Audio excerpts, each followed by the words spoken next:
As a child, there were a few moments that were as hype as when Ben 10 unlocked an additional alien outside of his original roster. Yeah, having 10 aliens at the jump was cool and all, but, like, let's be honest, we were all greedy for more than that. Well, especially in episodes where you get to see Ben 10 interact with a future version of himself that has over 10,000 aliens, you're kind of just rubbing your little mittens together, waiting for the other ones to appear. And today, that is what we are going to be talking about. Ladies and gentlemen, I'm Thomas. I'm Merlin. Together we're the Comic Lads, and today we are going to be discussing and ranking all of Ben 10's additional aliens from the original series. Yeah, we did the original 10 a couple weeks ago now. It was an absolute blast, and we asked you guys if you wanted to see us jump back into the Ben 10 world, ranking his other additional aliens, and also perhaps in the future looking at Alien Force, Ultimate Alien, and more. I love talking about Ben 10. It's the best.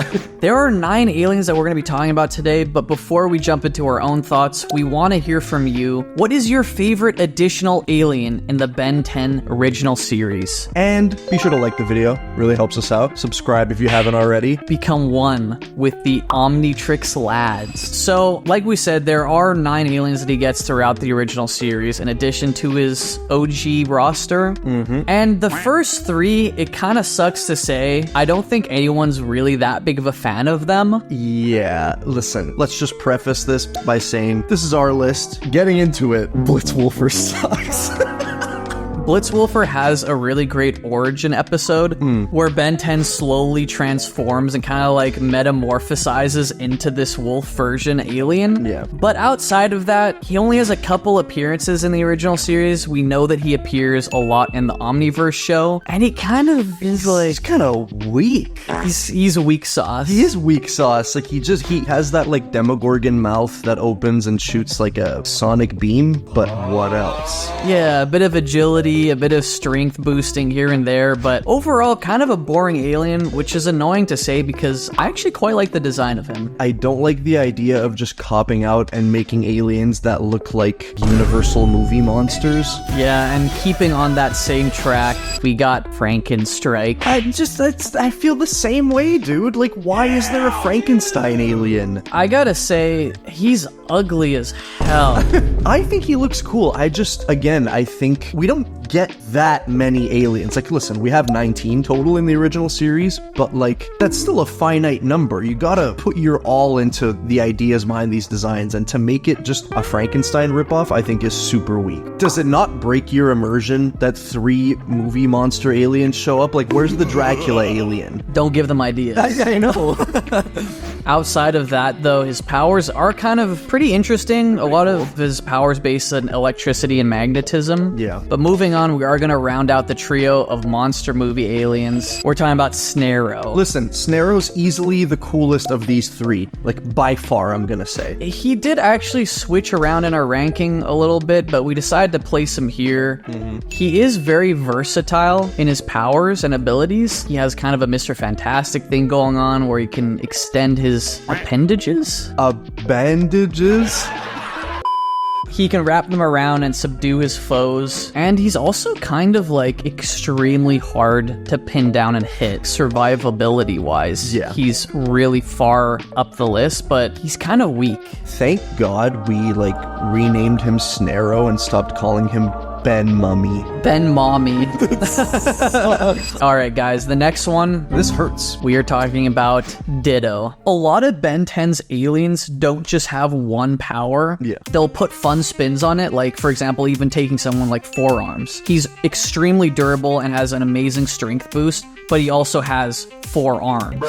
With Ditto, I wish he had just an additional power hidden in there somewhere. Yeah, me too. One thing I do really like about Ditto is that his duplicates all kind of have their own mind/consciousness, so they can, like, talk to each other. It's not just like they're all doing the exact same thing. They can, like, split up and go to different, like, parts of the mission and help around with different things. I think that's really cool and versatile. And it also gives some amazing comedic moments where different Dittos will start to argue with each other. We did read that he can duplicate himself infinitely. Which is kind of crazy. Like in the original series, I think the most you see at any given time is like a few dozen. Yeah, come on. Like, you gotta imagine like an army of Dittos. There's actually an amazing sequence in My Hero Academia where a character like that is written to finally reach their absolute max potential with that power set, and it is the craziest sequence I've ever seen. On paper, I think Ditto is really cool, but I feel like we just never see him stretch his muscles to the full potential. Yeah. All right, guys, at number 5, right in the middle of the list, his placement on this list is not indicative of how much we love him. Me personally, this is my favorite alien on this list. It's Upchuck. Dude, Upchuck is so slept on, I do not understand it. Yo, he's like Kirby. He's exactly like Kirby. Yeah, he is. He can swallow whatever he wants. What? And regurgitate them as energy beams. He's such a disrespectful op. Imagine you're this big-ass mech or this giant alien, you think you're gonna like stomp on this little puny dude, and he just eats you while not changing size. And then regurgitates you at yourself. Disrespectful. It's so fucking disrespectful. And I love what you said about the size and how he's like Kirby, because he's so small but also so formidable. Yeah. And even though his size is tiny, he has a seemingly endless amount of space in his stomach. Unfortunately, he's at number 5 just because the subsequent aliens that we're going to talk about are better. A bit more versatile. But again, he might be like top 3 aliens genuinely. Yeah, like make no mistake, you would not want to go against this guy. He'll wash you. Yeah, he'll eat you. He'll eat you. Okay, next up, we are talking about Eye Guy. One of his main powers is that he's covered with these eyes all over his body that kind of give him omnidirectional vision. He's the perfect alien to choose to fight multiple of your rogues gallery at the same time. Yeah, and not just the eyes alone, but he also has enhanced senses. He kind of has a Daredevil thing going on there. Yeah, he's got like bat ears for eyes, which is really, really cool. So awesome. Yeah. On the eyes, he can also shoot energy beams out of them. Defensively, this might be one of Ben 10's absolute best. There's no sneaking up on him. He can hit you at whatever angle you're at as long as the eyes have you within range and sight. Yeah. I really like that he can focus all of his beams into his central chest eye, kind of like a unibeam. Very versatile alien. It sucks that we didn't get to see him that much in the original series, but he does appear a lot more in later series like Omniverse and such. Yep.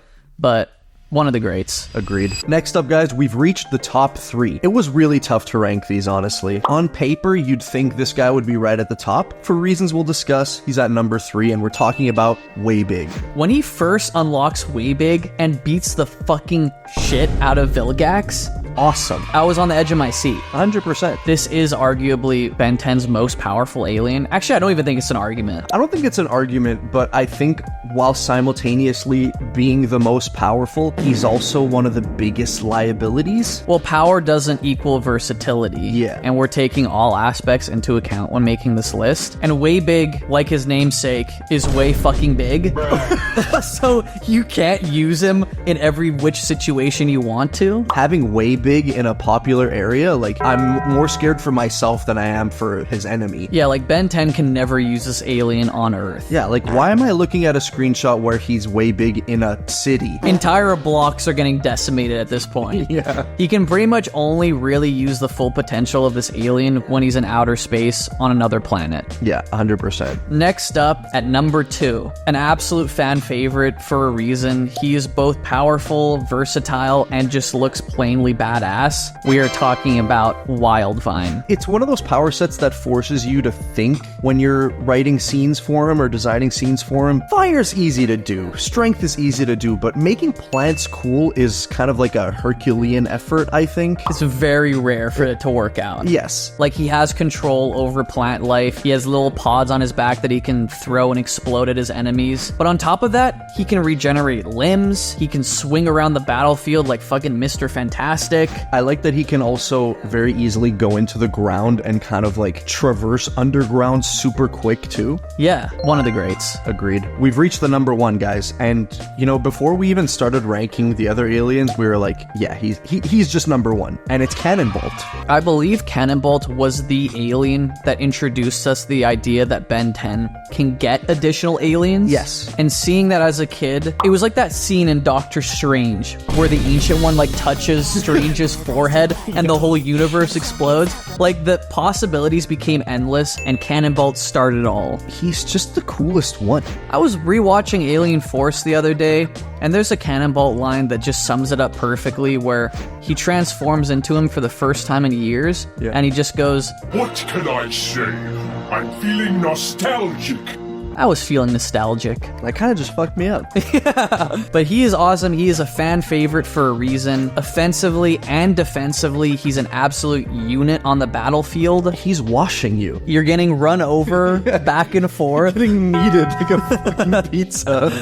People might say that, like, the other ones on this list might be more powerful, but fuck it. None of these guys have such a high strength level and defense level. He's a perfect mixture of both. Yeah, on both fronts. Like, you're not taking him down. Guys, those are the 9 additional aliens that we get to see in the Ben 10 original series. And please, if you guys want to see our ranking of the Alien Force roster, let us know in the comments down below. We'll do it in a heartbeat. Also, we just wanted to remind you guys that we have our Comic Lads membership live on YouTube and Patreon. Tons of fun stuff for you to check out over there. We have a weekly podcast, Discord access so you can chat with us daily, and early access to all of our main channel videos. We hope to see you guys there. Peace. Peace.